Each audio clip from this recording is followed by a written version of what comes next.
He left a message and says, "Your mama has run off with Richard." A feisty trucking company manager goes missing. She wouldn't have never just went off without calling somebody. Suspicion falls on both colleagues and friends. And the case takes a darker turn. You know, I just knew. I didn't think I'd ever see her again.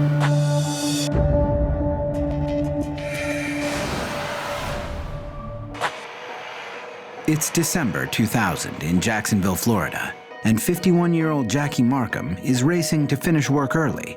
This is unusual, as she's totally committed to her job managing a trucking firm.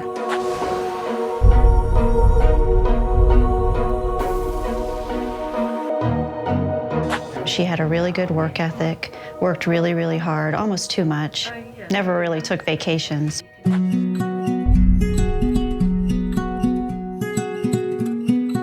I think she was enjoying dating around after she had gotten divorced. I don't think she was looking to get remarried. She's a smart person. She's fun to be around. She didn't need you to do things for her, you know. She was self-sufficient. It was refreshing, to say the least. To meet someone with that kind of drive and character, it was nice.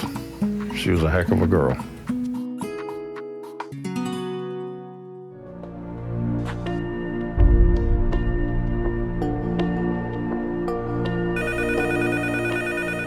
Just as Archie is heading out, he says he gets a bizarre phone call from Jackie. She was talking very different, like she was under some duress or maybe a little fear or something.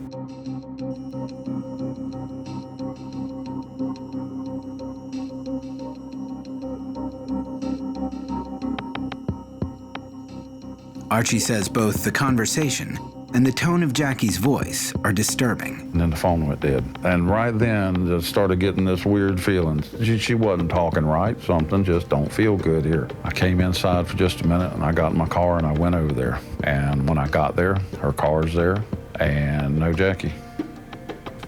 No purse.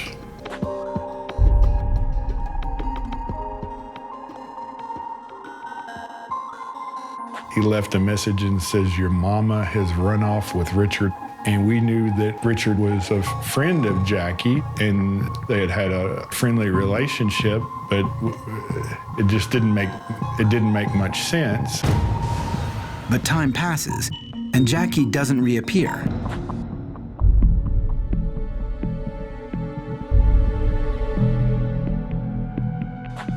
Archie Carroll's account of Jackie's last phone call to him implicates a man named Richard.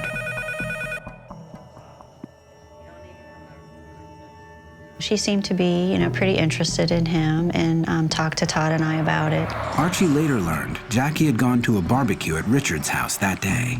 So I knew right then, this is not a happening relationship. She really didn't know how to tell Archie that, you know, we're done.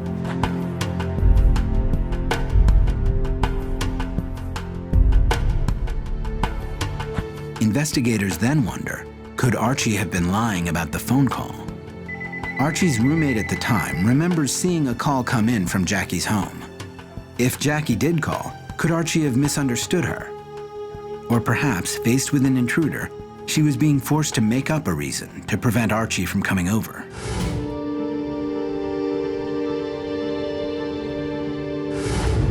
It's been 5 days since Jackie Markham vanished with only her purse, cell phone, and the clothes on her back.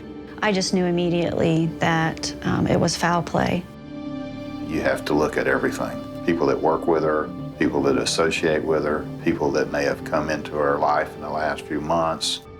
To dispel mounting suspicion, Archie Carroll agrees to take the voice stress analysis test. When he doesn't pass, the initial investigator is convinced he's got his man. He asks Archie if he can search the trunk of his car. Archie says sure.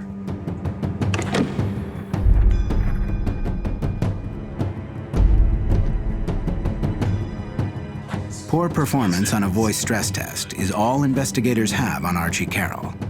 It's not even enough to cite him as a person of interest.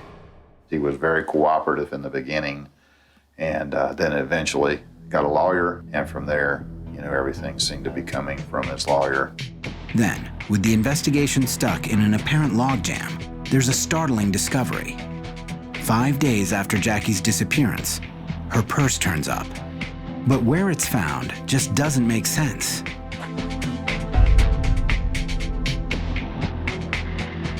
It looked like it had been placed where it could be found.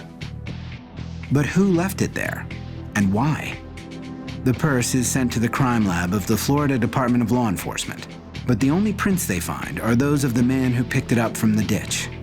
Nothing evidentiary came out of it that I know of. Then, just a few days into the new year, a shocking development. A Nassau County deputy finds the body of a woman in a ditch. One of our patrol officers was going through a wooded area early one morning, and here's something laying in a ditch over here. It's got a carpet over it, and he calls the officer and tells them that he's found a dead person. The dead person proves to be a prostitute named Katrina Benson. She has been beaten and stabbed 43 times.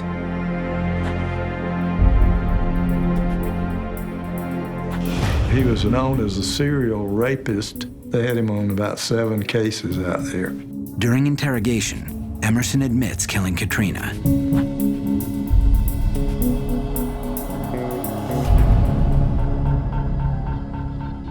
I feel Archie Carroll knows more than what he's told us. I think there's more information that he could tell us that would be helpful.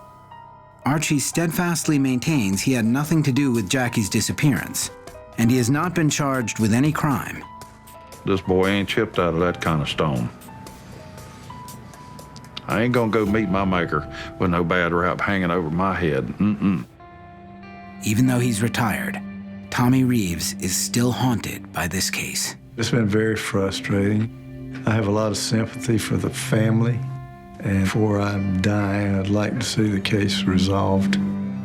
The day I wait for is the day that we can honor her memory and give her an appropriate burial.